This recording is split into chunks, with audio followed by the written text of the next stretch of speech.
Paano nga bang magsimula ulit pagkaraan ng trahedya? Matapos mawala ang iyong mga pinakamamahal sa isang iglap,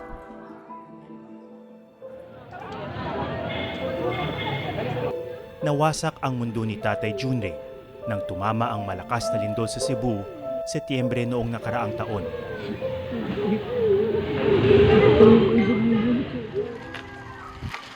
Pero ilang buwan pa lang ang nakalilipas, marami ng pagbabago. At dahil ito sa mga naabot at naantig ng kanyang kwento.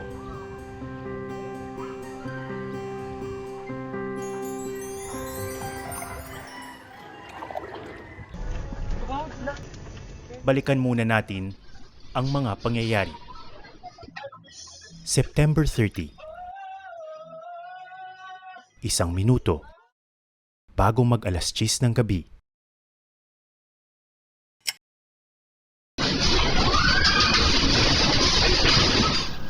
Biglang yumanig ang lupa sa Cebu.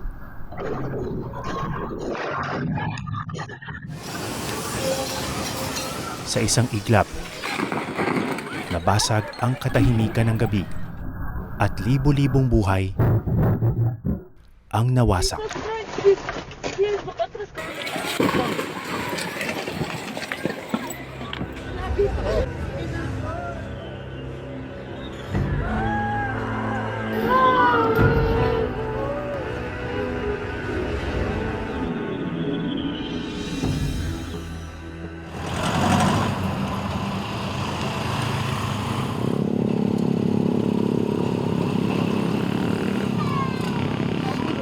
Wala kay parang dito sa among tanawon ha. Salamat, ma'am.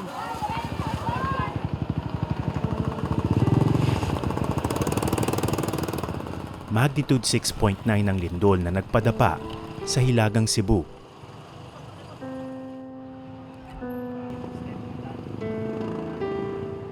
Isa sa pinakamalubhang apektado ang Bugos City.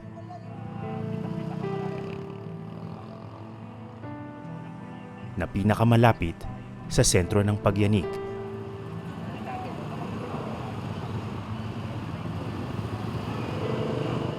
Wasak ang maraming gusali. Punit ang mga kalsada. Ang mga residente balot pa rin ng takot at pangamba. So dito sa bayan ng Bugo, lahat ng mga barangay, 29 barangays ay affected nung paglindol. At sa pinaka-poblasyon, makikita natin yung extent ng damage.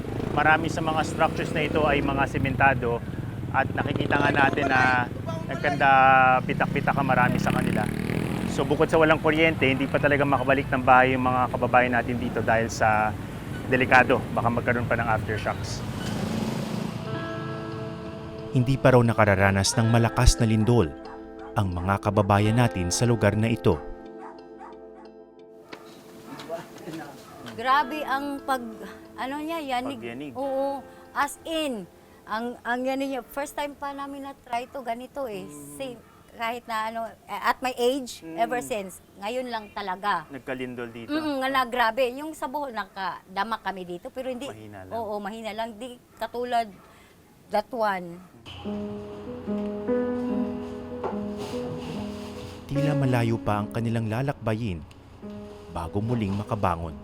Di ko alam anong gagawin, saan mag-start. Kasi yung sa tindahan din namin, doon yung first namin, income talaga. Nasira din. Di ko talaga alam kung saan kukuha talaga.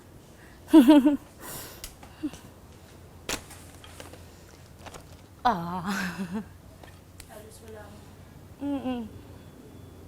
Tapos ang hirap-hirap pa ngayon.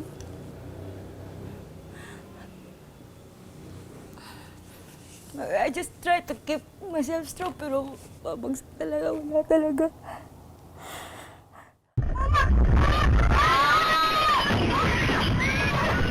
Gabi tumama ang lindol.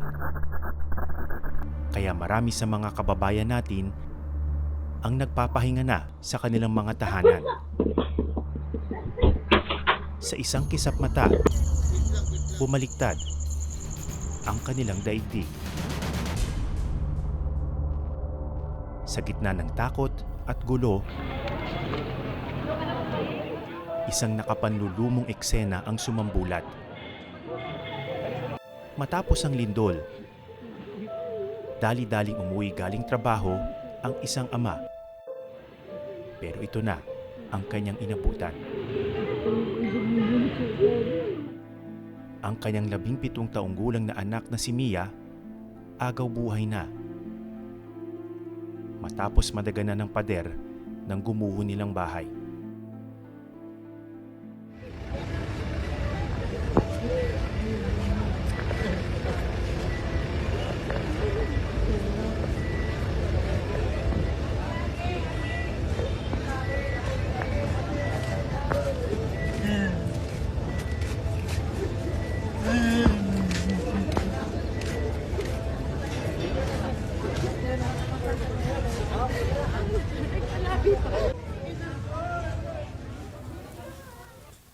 Tatay. Hinanap ko ang lalaki. Tatay Junray. Hello, sir. Atom po. Salamat po, sir. Nakikiramay po tayo, ha? Sakit po, sir. Oo. Siya si Tatay Junray, caretaker sa isang farm. Pero dami namang kinuhang buhay. Ilan taon na po siya? With 17. 17. Gusto Oo. na niyang mag-graduate, pero kinuha talaga. Oo. Ayaw na niya. Iniwan. Saan po siya naka-ano ngayon? Nandun po, Nakaburo. sir. Sige Hindi po, lang tama kami na. doon sa tirahan namin dati kasi mayroon pang lindol. Mm-hmm. Kaya wasak man doon. Dito na lang dinala sa pamilya ko, sa mama ko. Mm-hmm. Puntahan po natin. Nandun siya. Mm. Salamat sa pakikiramay, sir. Ay, opo, opo. Sakit talaga. Ilan po bang anak ninyo? 4 po, sir. Isang lalaki, 3 babae. Graduate na yung babae na isa. May Oo. school course. Bunso niyo po ba ito? Oh, bunso, Bunso. po yan, sir. Mm-mm. Grade 12. Malaki yung grado niya, sir. Sa bahay ng isang kamag-anak, nakaburol na si Mia, ang kanyang pinakamamahal na bunso. Saan po ang bahay niyo? Dito. Ito po yung mga kaklase niya. Oo.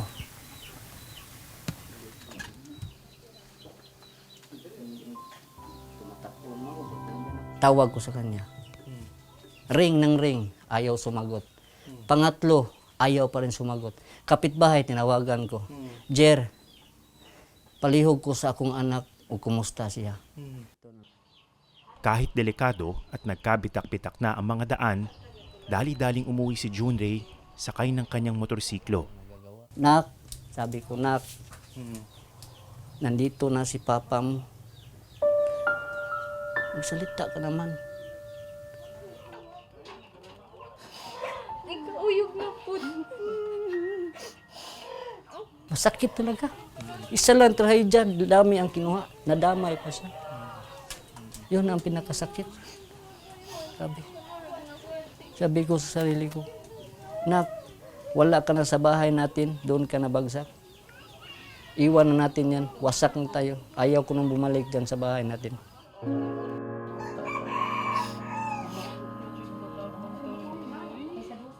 Sabi pa niya, mag-graduate lang siya. Nag-send siya sa akin yung isang buwan, malaki ang grado niya. Sabi ko, nak, patuloy mo lang yan. Para sa inyo man lang yan ang pag-aaral niyo. Salamat pa.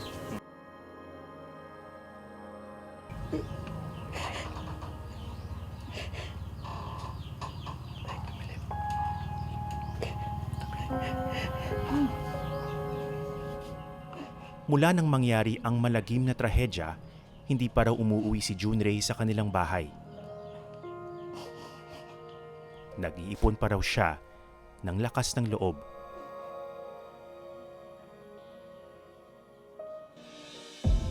Marami pang bayan ang patuloy na nagdurusa at nagluluksa pagkatapos ng lindol. Sa Daan Bantayan, isang istrukturang mahigit 1 siglo nang nakatayo, ang nawasak at halos tuluyan ng gumuho. Ito yung simbahan ng Daan Bantayan, yung Shrine of Santa Rosa de Lima. Nasira nung lindol, bumagsak itong buong harapan niya. So 167 years old na itong simbahan na ito. Dati na rin nasira nung bagyong Yolanda, natuklap daw yung bubong. Pero ngayon, ito na siguro yung pinakamatinding pinsala na inabot niya, sabi ng mga tao dito. So malaking challenge ito kung paano siyang i-restore dahil sa malaking bahagi siya ng buhay ng komunidad.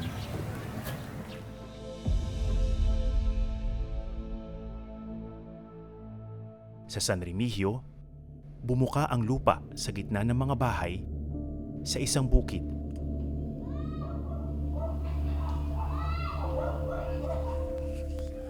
Po ba yung lumubog?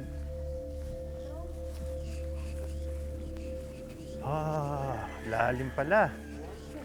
Ay, laki. So ito ay isang dambuhalang sinkhole na lumitaw dito sa San Remigio pagkatapos ng lindol. Halos kainin na itong bahay na ito. Kung titingnan natin yung bato, yung puti na yan, parang indikasyon na gawa sa limestone itong paligid. Kaya posibleng mahina na yung bato dahil sa ulan o sa groundwater. At dahil sa pag-uga, tuluyan na itong lumubog. Mula dito sa kinatatayuan ko, hindi ko na makita yung pinakailalim niya pero talagang malalim.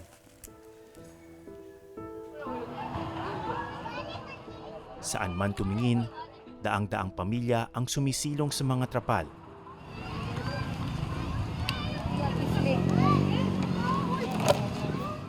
At naghihintay sa tabi ng kalsada para maabot ng tulong.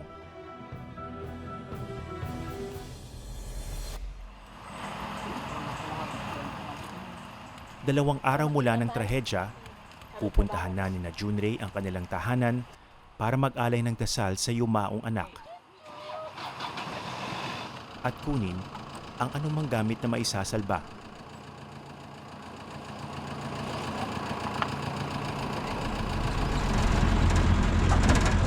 Pupunta pa kami sa bahay, hindi ko pa nakita anong nangyari doon. Kunin ko pa yung spirit niya yun.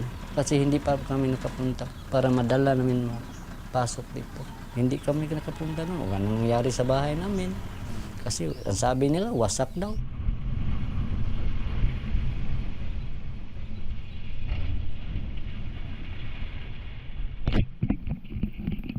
Pagkarating sa kanilang bahay, muling gumuho ang mundo ni Junrey.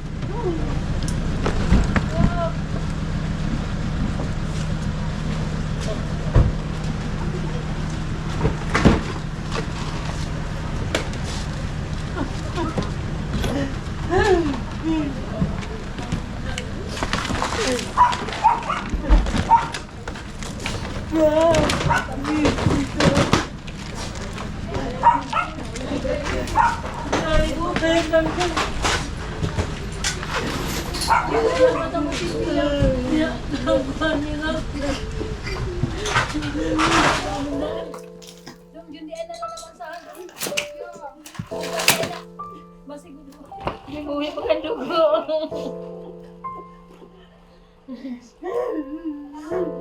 Pangati. Sabi sa linas bago.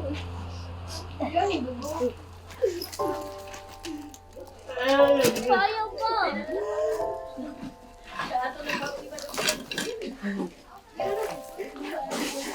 Hindi ko lagi niya lagi.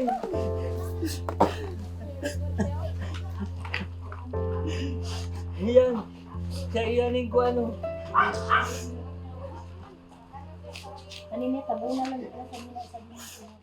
So ngayon lang nakauwi si Kuya Junrey at yung pamilya niya mula nung mangyari yung lindol. Ito yung bahay nila. Kung makikita nyo, talagang gumuho itong isang pader. At yung bahagi nga na yun ay pumasok pa loob at doon nadaganan yung kanyang bunso, si Mia. So sa ilalim nung tipak ng bato, andun pa yung mga gamit niya at mayroong pandugo. Kaya talagang na-overcome ng emotion yung pamilya na makita yung ganun.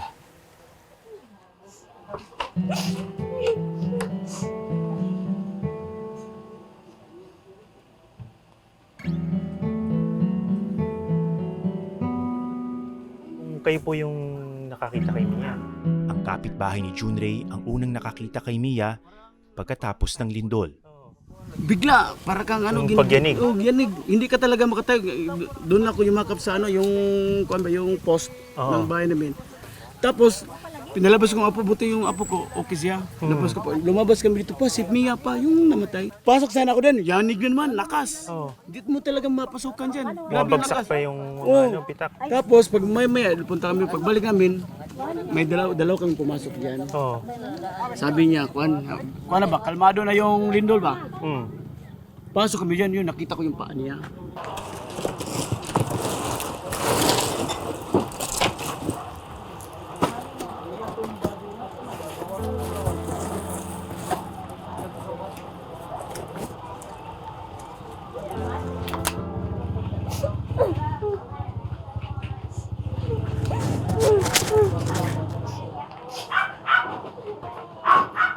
Madadari na ayaw ko pimpot.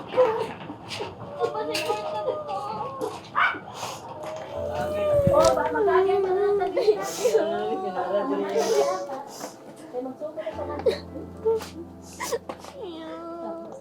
Ang picture ako. Na, ibalik ko niya. Nang mag-eskwela ang bata. Asin ko na niya. Ano pang nakita mo dito sa ilalim ng guho kanina? Di mo binuhat mo yung ano? Yung cellphone ang hinahanap ko. Kasi makuha ko lang yung cellphone ko kasi nandun lang ang picture niya. Lahat picture niya. Yun na lang ang alaala ko. Kasi ang sa aking cellphone, kaunti lang ang picture namin. Yaran ni. Baboy na ba tani? Laan na ako.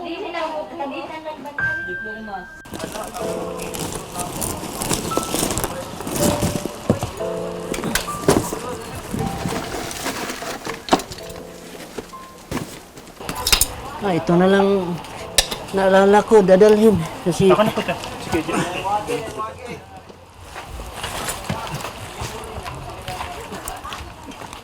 Yung nakikita ko na itong bahay ni Tatay Junrey.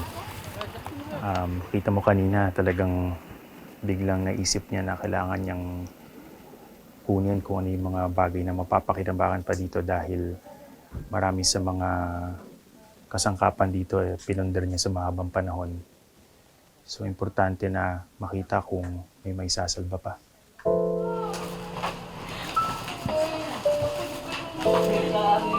Ang sa akin mapay santo sinan ang mga birhe maradungong kami sa Diyos ng kaambong.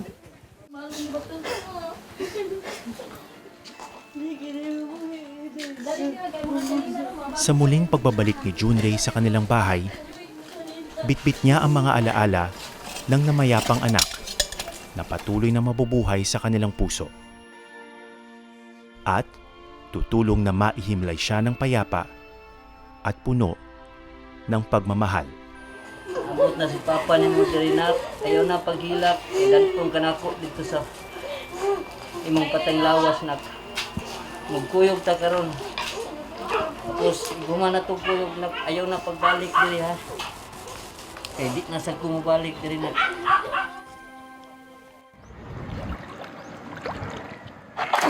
Tatlong buwan matapos ang trahedya, unti-unti nang bumabangon si Tatay Junrey. Iniwan na niya ang dati niyang trabaho bilang caretaker ng farm at pinalikan ang dati niyang hanap buhay bilang mandaragat. Sa laot, nakararamdam daw siya ng kapayapaan.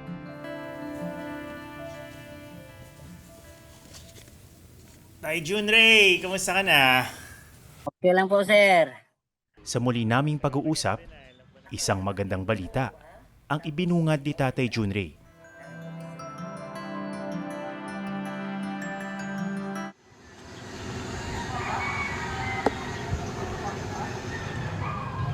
Ang bangkang ginagamit ni Junrey ngayon galing daw sa donasyon ng mga taong napanood ang kanyang kwento. Ngayon, okay naman din po ako ngayon. Nakakaraos, masaya, pag Nabili ko na yung pambot di motor. Yan po sir, yung nabili ko na gamit na galing ng tulong. Sa pamamagitan ng bangka, pinubuhay rin ni Junray ang alaala ng kanyang namayapang anak. Yung bangka naman na binili ko, niripin ko na rin yung kulay na gusto niya. Ah, talaga?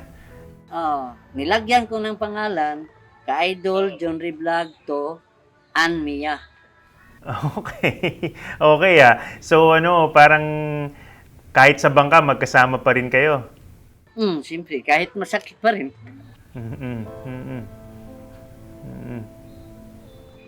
Hindi may iwasan. Okay lang naman po sir. Pero yun lang, labas lang na masakit pa rin. Pero dyan pa rin. Sa binibili ko, sa sasakyan, doon pa rin ang pangalan niya. Ang cellphone naman ni Mia na hinahanap-hanap ni Junray sa guho noon, natagpuan din niya kalaunan. Ito na lahat nating mga alaala, iniwan mo na. Basta iingatan ko to yung cellphone mo. Kasi lahat ng picture mo nandito.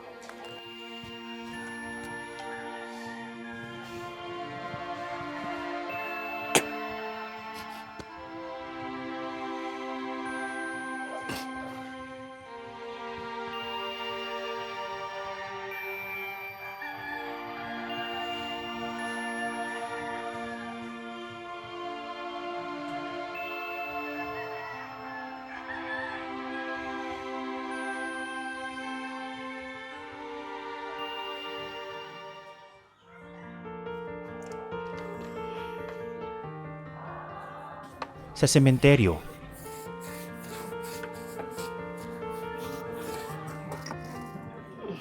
natatangi ang puntod ni Mia. Pininturahan ito ni Junray ng matingkad na kulay na paborito ng kanyang anak.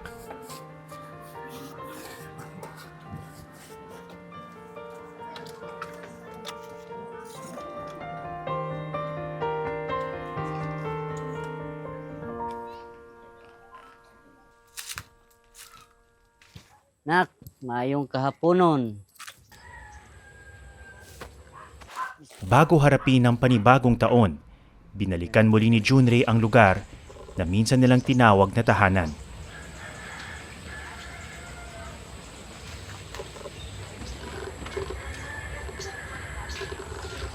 Hindi na sila muling titira rito. Lalo't paso na raw ang kanilang upa sa lupa. Eh di paano ngayon? Pinaalis kayo doon? Di na kayo pinabalik? Hindi ko na rin pabalik.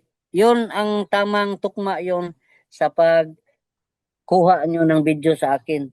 Iiwan na namin to ng bahay. Pero sa di kalayuan, isang maliit na lote ang inalok ng isang kapitbahay sa abot kayang halaga. 210 papunta doon. Parang maakin na yung... Nabili na ni Junray ang lupang ito. Gamit pa rin ang perang naipon mula sa mga nagpadala ng tulong. Nagulat ka ba na maraming tao ang nagpadala ng tulong sa iyo? Nagulat naman ako nga meron na yung... Kaya nga sa kada video ko nga marami pa akong magpasalamatan na nagbibigay ng tulong. Dito, magtatayo uli ng bahay si Junray at dilikha rin ng bagong mga pangarap. Sa lahat pong bumibigay ng pira sa amin ni Mia, ito na po yung pira nyo. 210 square meter. Binili ko na po. Ulitin ko, maraming salamat sa sumusuporta at inyong pira nilagay ko sa tama.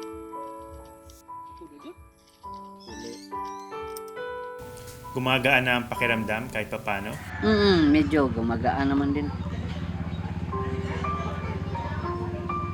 Pero nandito pa eh.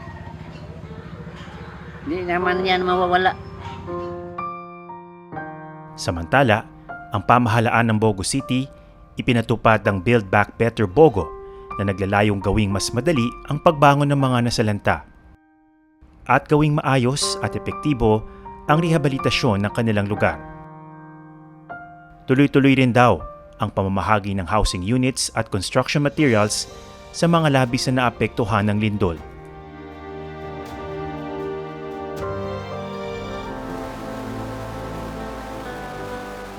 Hindi nakakamit sa isang iglap ang paghilom. At ang pangungulila habang buhay ng daladala ni Junre. Pero sa bawat hakbang at sa bawat pusong umaalalay, unti-unti siya makakaahon at susulong.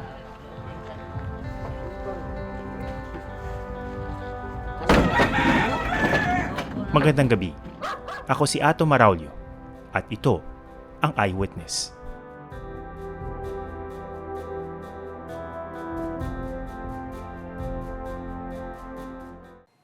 Maraming salamat sa panonood ng Eyewitness, mga kapuso. Anong masasabi niyo sa dokumentaryong ito? I-comment na yan at mag-subscribe sa YouTube channel ng GMA Public Affairs.